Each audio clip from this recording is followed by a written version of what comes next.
Hello दोस्त, आज हम स्टार्ट करने जा रहे हैं क्लास 10th का सेकेंड सिटी का ऑब्जेक्टिव सॉल्यूशन देने जा रहे हैं। तो आप लोग मिला लें, उसको लास्ट में कमेंट करना कितना किसका सही हुआ है। वीडियो अच्छा लगेगा तो शेयर करना, ठीक है ना, और सब्सक्राइब जरूर करना। चलो स्टार्ट करते हैं। पहला क्वेश्चन देखते हैं। ये सेट जे है, ठीक है ना, और सेट आएगा तब उसका भी सॉल्यूशन दे देंगे, ठीक है। चलो देखते हैं पहला क्वेश्चन क्या है। पहला क्वेश्चन है, निम्नलिखित में से कौन प्राकृतिक सूचक है। प्राकृतिक सूचक कौन है ये बताना है। प्राकृतिक सूचक कौन है जो हम लोग घर में यूज करते हैं, हल्दी। इसका ए नंबर सही होगा। आगे बढ़ते हैं, अगला क्वेश्चन देखते हैं क्या है। अगला क्वेश्चन है कि OH अभिक्रियाशील मूलक का यौगिक का नाम क्या है। तो OH किसका है, अल्कोहल का। इसका बी नंबर सही होगा। B number is right answer. Next देखते हैं क्या है। नेक्स्ट है, कैल्शियम कार्बाइड जल के साथ अभिक्रिया करके देता है। तो कैल्शियम कार्बाइड जब जल से अभिक्रिया करता है तो एसिटिलीन बनाता है। एसिटिलीन का IPAC नाम होता है एथाइन, यानी डी नंबर सही होगा।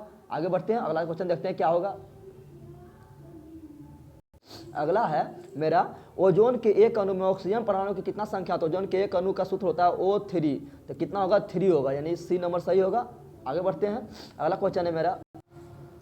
अगला है, कमरे के ताप पर द्रव अवस्था में रहने वाला धातु कौन है। तो द्रव अवस्था में पाया जाने धातु कौन है, एकमात्र है पारा। तो इसका आंसर ए नंबर सही होगा। आगे बढ़ते हैं, देखते हैं अगला क्वेश्चन। सरलतम हाइड्रोकार्बन कौन है। तो सरलतम हाइड्रोकार्बन कौन है। सरलतम हाइड्रोकार्बन जो है वो मीथेन है। कौन है, मीथेन। तो ए नंबर सही होगा। आगे बढ़ते हैं।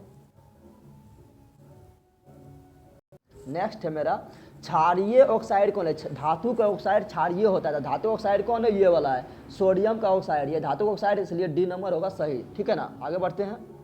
अगला है, बेकिंग पाउडर एक मिश्रण है। तो बेकिंग पाउडर जो है वो जब खाने वाला सोडा में टार्टेरिक अम्ल को मिला देते हैं तो बनता है बेकिंग पाउडर। इसका आंसर डी नंबर सही होगा। आगे बढ़ते हैं। अगला है मेरा क्या, कौन सा बीमारी श्वसन तंत्र से संबंधित है।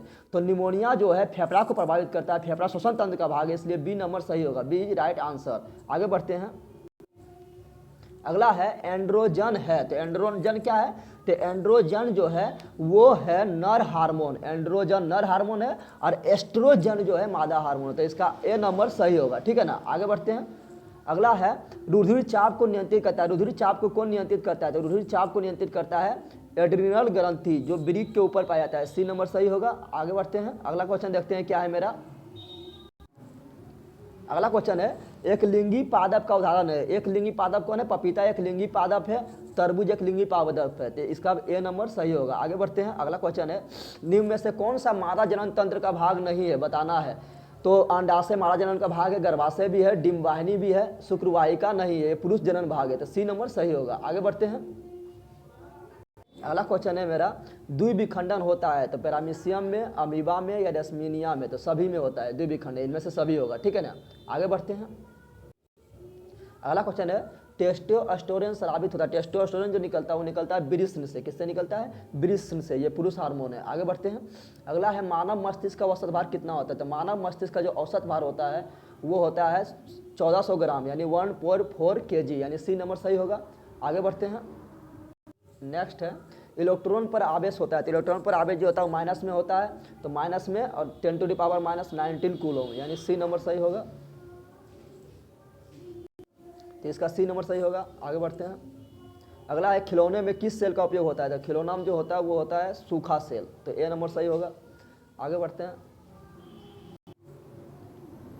अगला है, कार्य करने की क्षमता को कहते हैं। तो कार्य करने की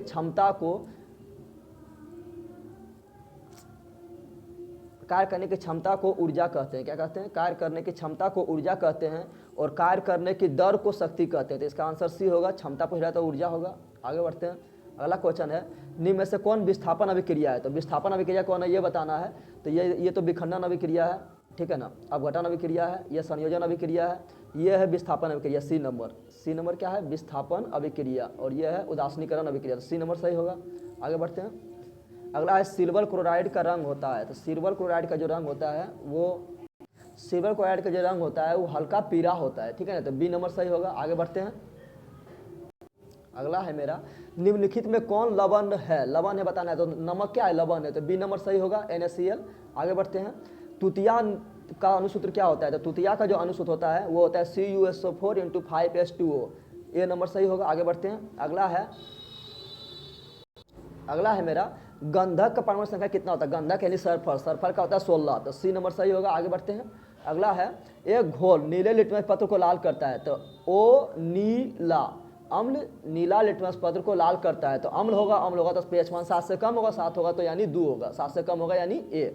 आगे बढ़ते हैं, अगला है बेंजीन का अनुसूत्र क्या है, तो बेंजीन का अनुसूत्र है C6H6, सी नंबर सही होगा। आगे बढ़ते हैं, अगला है मेरा एथिल अल्कोहल का आईपीएसी नाम क्या है, तो एथिल अल्कोहल का आईपीएसी नाम होगा एथेनॉल, बी नंबर सही होगा। आगे बढ़ते हैं, अगला देखते हैं क्या है, CnH2n निम्नलिखित किसका सामान्य सूत्र है, तो CnH2n जो है ये एल्किन का है, किसका है, एल्किन का, तो बी नंबर सही होगा, बी इज राइट।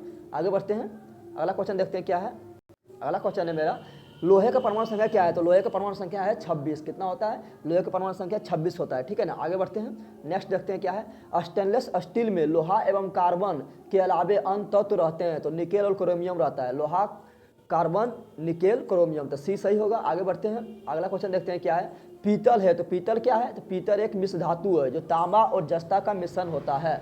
आगे बढ़ते हैं, अगला क्वेश्चन देखते हैं क्या है, अगला क्वेश्चन मेरा है कि निम्नलिखित यौगिक में कौन अम्ल है, तो अम्ल कौन होता है, तो ओ धातु का ऑक्साइड, ओ धातु का ऑक्साइड अम्ल होता है, तो धातु ऑक्साइड खोजो, धातु ऑक्साइड है भस्म है, धातु ऑक्साइड है भस्म है, ये अम्ल है H2SO4, बी नंबर क्या है, अम्ल है, और ये क्या है, भस्म, तो बी नंबर सही होगा। आगे बढ़ते हैं, अगला देखते हैं, अधातु के ऑक्साइड होते हैं, तो अधातु के ऑक्साइड अम्लीय होता है, धातु ऑक्साइड क्या होता है, अम्लीय, ये बताए थे तुरंत, तो बी नंबर सही होगा।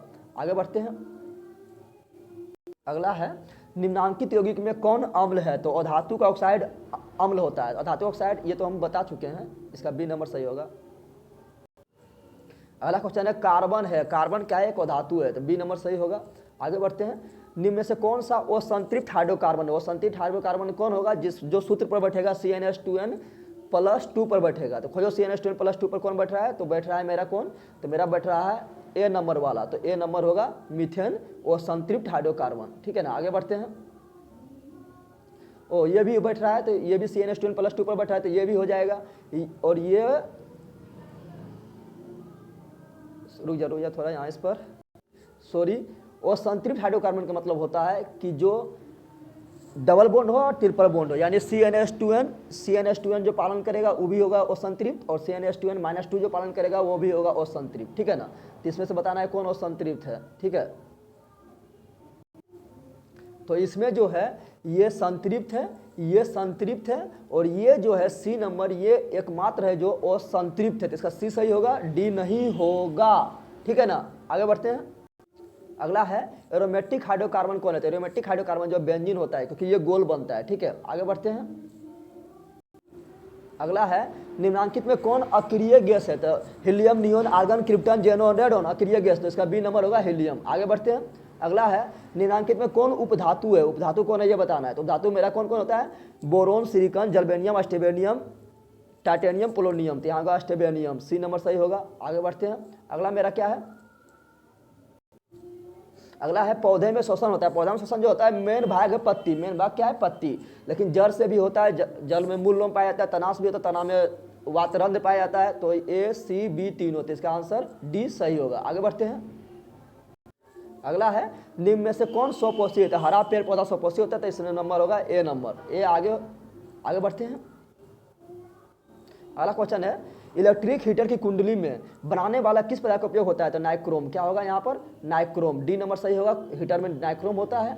आगे बढ़ते हैं, अगला है एक यूनिट विद्युत ऊर्जा का मान कितना होता है, तो होता है 3.6 × 10⁻6 जूल, तो 3.6 × 10⁻6 जूल, डी नंबर सही होगा। आगे बढ़ते हैं, अगला क्या देखते हैं, किलोवाट घंटा एक इकाई है, तो किलोवाट जो घंटा जो है ये क्या है, ऊर्जा का है, किलोवाट शक्ति का नहीं है, इसमें घंटा लग गया यानी हो गया ऊर्जा, ए नंबर सही होगा। आगे बढ़ते हैं,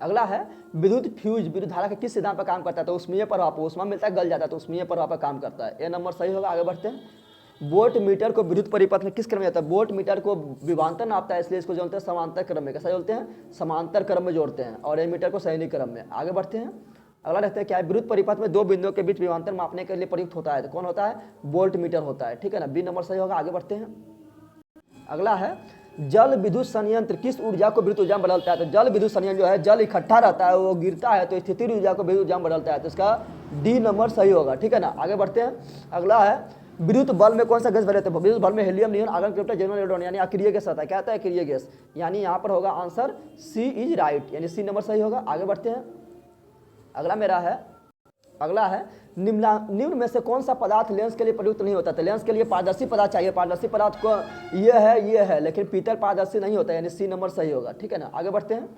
अगला है निम्नलिखित में कौन संख्या प्रकाश के अपवर्तन के लिए सही है? तो प्रकाश के अपवर्तन का 2 नियम होता है, तो यहाँ पर होगा क्या 2, यानी ए नंबर सही होगा। आगे बढ़ते हैं। अगला है मेरा किसी वस्तु का प्रतिबिंब आँख के किस भाग पर बनता है? तो बताना है रेटिना पर बनता है। किस पर बनता है? रेटिना पर। आगे बढ़ते हैं। अगला है किसी माध्यम का अपवर्तनांक म्यू का मान क्या होता है? तो म्यू बराबर साइन आई बटा साइन आर, यानी बी नंबर सही होगा। आगे बढ़ते हैं। अगला एक गोलीय दर्पण की फोकस दूरी 20 सेंटीमीटर है, तो गोलीय दर्पण कैसा है? तो देखो यहाँ गोलीय दर्पण कैसा है ये पूछ रहा है, तो देखो यहाँ प्लस है। क्या है? प्लस है। प्लस किस में होता है? तो प्लस होता है उत्तल दर्पण में। किस में होता है? उत्तल दर्पण में, तो ए नंबर होगा। यानी फोकस किसका प्लस होता है? तो फोकस होता है उत्तल दर्पण का प्लस होता है, तो ए नंबर सही होगा। आगे बढ़ते हैं। अगला क्वेश्चन है मेरा तालाब का जल कम गहरा दिखाई देने का कारण क्या है? तो प्रकाश का अपवर्तन, प्रकाश का अपवर्तन, सी सही होगा। आगे बढ़ते हैं। नेक्स्ट क्वेश्चन है अवतल दर्पण की फोकस दूरी होती है, तो अवतल दर्पण का फोकस दूरी कैसा होता है? तो अवतल दर्पण का फोकस दूरी आगे होता है, आगे यानी माइनस होता है, यानी ऋणात्मक। क्या होगा? ऋणात्मक होगा, तो ए नंबर सही होगा। आगे बढ़ते हैं। नेक्स्ट है किसी दर्पण का फोकस दूरी एफ, उसको कहता है आर में क्या संबंध रहता है? आर बराबर 2f होता है, एफ बराबर आर बाय 2, तो आर बराबर 2f। ठीक है ना, तो ये बी नंबर सही होगा, आर बराबर 2f। आगे बढ़ते हैं। न्यूक्लियस शब्द किनके द्वारा दी गई? तो न्यूक्लियस शब्द दिया है रॉबर्ट ब्राउन। न्यूक्लियस मतलब केंद्र, केंद्र का क्वेश्चन किया रॉबर्ट ब्राउन, तो ये नंबर सही होगा। आगे बढ़ते हैं। नेक्स्ट क्वेश्चन है पौधे में भोजन किस रूप में जमा होता है? तो पौधे में जो भोजन जमा होता है वो होता है स्टार्च के रूप में। किसमें होता है? स्टार्च के रूप में, यानी सी नंबर सही होगा। आगे बढ़ते हैं। अगला है प्रसिद्ध पुस्तक द माइक्रोग्राफिया किनके द्वारा लिखा गया है? तो ये लिखा गया है रॉबर्ट हुक, जो कोशिका को खोज किया था, तो डी नंबर सही होगा। आगे बढ़ते हैं। अगला क्वेश्चन देखते हैं क्या है। अगला क्वेश्चन मेरा है पौधे और पशुओं की कोशिकाओं का वैज्ञानिक अध्ययन क्या कहलाता है? तो वैज्ञानिक अध्ययन कहलाता है पौधे और पशुओं की कोशिकाओं का वैज्ञानिक अध्ययन पूछ रहा है, तो कोशिका, इसका आंसर होगा कोशिका विज्ञान। कोशिका का अध्ययन को कोशिका विज्ञान, इंग्लिश में साइटोलॉजी। आगे बढ़ते हैं। अगला क्वेश्चन है मानव हृदय घिरा होता है, तो मानव हृदय जो पेरिकार्डियम नामक झिल्ली से घिरा होता है, तो इसका ए नंबर सही होगा। आगे बढ़ते हैं।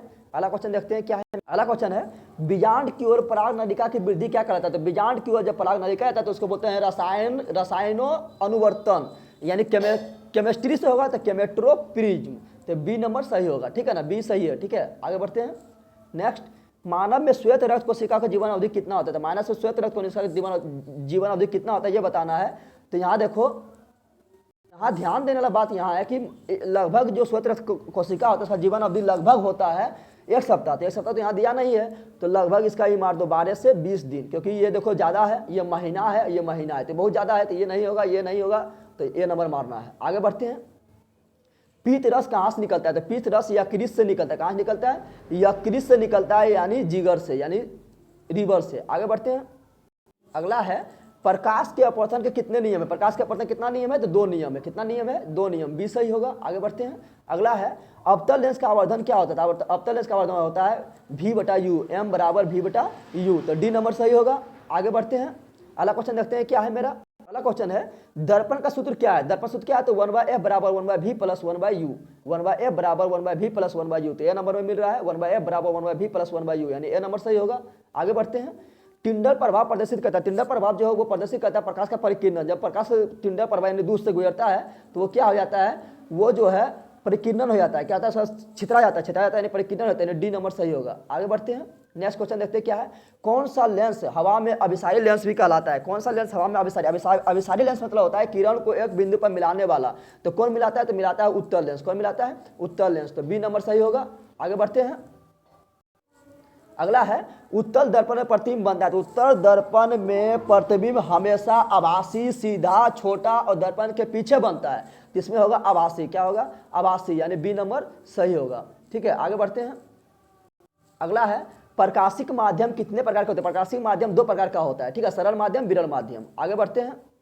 क्वेश्चन है डायनेमो परिवर्तित करता है। डायनेमो क्या परिवर्तित करता है? तो डायनेमो जो है यांत्रिक ऊर्जा को विद्युत ऊर्जा में बदलता है, यानी बी नंबर सही होगा। यांत्रिक को विद्युत में बदलता है, बी इज राइट। आगे बढ़ते हैं। अगला क्वेश्चन है किस जीव में हीमोग्लोबिन नहीं होता है? तो इसका भी खून लाल होता है, इसका भी खून लाल होता है, इसका भी खून लाल होता है, तो लाल तो तीनों होता है, तो तीनों में हीमोग्लोबिन है, तो डी नंबर सही होगा। इनमें से कोई नहीं। आगे बढ़ते हैं। अगला क्वेश्चन है हीमोग्लोबिन की कमी से कौन सा रोग होता है? हीमोग्लोबिन की कमी जो है बच्चा में एनीमिया हो जाता है, बच्चा में होता है, ठीक है ना, एनीमिया जो फेफड़ा को प्रभावित करता है। सी नंबर सही होगा। आगे बढ़ते हैं। अगला है मनुष्य के आहार में अवशेषी अंग कौन है, यानी बेकार अंग कौन है जो को काम करना है? अपेंडिक्स। कौन है? अपेंडिक्स, यानी बी नंबर सही होगा। आगे बढ़ते हैं। अगला है निम्नलिखित में कौन ट्रिप्सिन एंजाइम का कार्य है? ट्रिप्सिन एंजाइम का काम है प्रोटीन का पाचन करना, तो प्रोटीन का पाचन, यानी सी नंबर सही होगा। आगे बढ़ते हैं। अगला है मुंह गुहा में आहार का कौन सा भाग पाचन होता है? तो मुंह गुहा में जो हम लोग का पाचन होता है वो होता है कार्बोहाइड्रेट टाइलिन एंजाइम की मदद से, तो कार्बोहाइड्रेट, बी नंबर सही होगा। आगे बढ़ते हैं। अगला है ऑक्सीजन का वाहक कौन होता है? ऑक्सीजन का वाहक जो है वो होता है हीमोग्लोबिन, और हीमोग्लोबिन किसमें पाया जाता है? तो हीमोग्लोबिन पाया जाता है आरबीसी में, तो यहाँ पर होगा आरबीसी, ठीक है ना। आगे बढ़ते हैं। अगला क्वेश्चन है रक्त में शर्करा को नियंत्रित करता है, यानी शुगर यानी चीनी को नियंत्रित करता है, तो कौन करता है? मधुमेह बीमारी जिससे कमी होता है इंसुलिन, इंसुलिन कमी से कौन सा होता है? मधुमेह रोग, तो डी नंबर सही होगा। आगे बढ़ते हैं। और लास्ट क्वेश्चन है मानव शरीर में सबसे लंबी कोशिका कौन है? तो मानव शरीर की सबसे लंबी कोशिका है तंत्रिका कोशिका, जिसको न्यूरॉन कोशिका भी बोलते हैं, तंत्रिका कोशिका सही होगा। इस प्रकार आप लोग को 80 क्वेश्चन बता दिया, तो आप लोग बताएं कितना सही होगा, कमेंट जरूर करें। और वीडियो अच्छा लगा तो अपना अगल बगल जो दोस्त है सब नया दोस्त उसको भी बताएं, ठीक है ना। सब्सक्राइब जरूर करें। जय हिंद, जय भारत, जय बिहार। मिलते हैं अब नेक्स्ट वीडियो में। अगर अगला सेट आएगा तो अगला सेट अगर ABCD कुछ मिल जाए तो उसको बना देंगे, ठीक है ना। जय हिंद।